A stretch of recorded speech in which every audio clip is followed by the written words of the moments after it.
நன்றி. வணக்கம். Gypsy theatres நண்பர்களுக்கு அன்பான காலை வணக்கம். என்னோட குருநாதர் பி.சி. ராமகிருஷ்ணன் அவர் சொன்ன ஒரு ஹைலைட்டான விஷயத்தை உங்களுக்கு நான் சொல்லணும்னு ஆசைப்படுறேன்.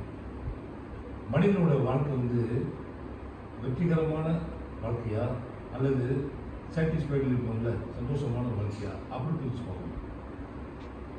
யார் யாருக்கெல்லாம் சாட்டிஸ்ஃபைடு லைஃப் இருக்கு, யார் யாருக்கெல்லாம் சக்ஸஸ்ஃபுல் லைஃப் இருக்குன்னு பார்த்தீங்கன்னா, இப்போ உதாரணத்துக்கு அவர் சொல்லுவார், வீடு பங்களா காரு பென்ஸு எல்லாம் வச்சுக்கிறேன், பல கோடி சொத்து இருக்கு, இந்த மாதிரி சக்ஸஸ்ஃபுல் லைஃப் வாழ்ந்தவரை பார்த்து நானும் வாழணும்னு ஆசைப்பட்டேன்னா அது எந்த இடத்துக்கு போய் நிற்குதுன்னு பாரு, அது உனக்கு அந்த வெற்றிகரமான வாழ்க்கை வேணும்னு அவசியப்பட்டேன்.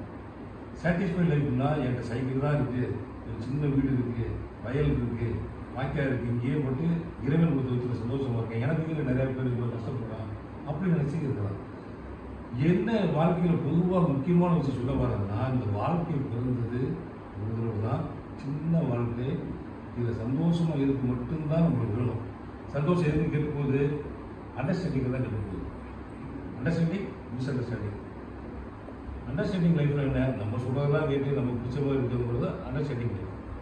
மிஸ் அண்டர்ஸ்டாண்டிங்னா நம்ம பிடிக்கிற இல்லைன்னு சொல்ல நான் என்ன கேட்குறது மிஸ் அண்டர்ஸ்டாண்டிங். நம்ம நம்ம வண்டியில் அவங்களெல்லாம் ஏற்றிக்கிட்டு போனோம்னா அவங்க இறக்கி விடணும். Miss understanding. அண்டர்ஸ்டாண்டிங்னா அவங்களோட நம்ம போகிறோம்னு வச்சுக்கோங்க, நம்ம இறங்கிக்கணும், அவ்வளோதான் விஷயம். நல்லா தெரிஞ்சுக்கோங்க, வாழ்க்கை ஒரு தடவை தான், பட்டம் போட்டு காட்டும், பழகிக்கணும், சந்தோஷமாக இருக்கணும். யாருக்காகவும் எதுக்காகவும் அடுத்தவங்களுக்காக வாழ தப்பு இல்லை, ஆனால் உனக்காக முதல்ல வாழணும். யாருக்கும் எதுக்காகவும் நம்மளுடைய சந்தோஷத்தை இழக்கக்கூடாது. சரியா? நன்றி, வணக்கம்.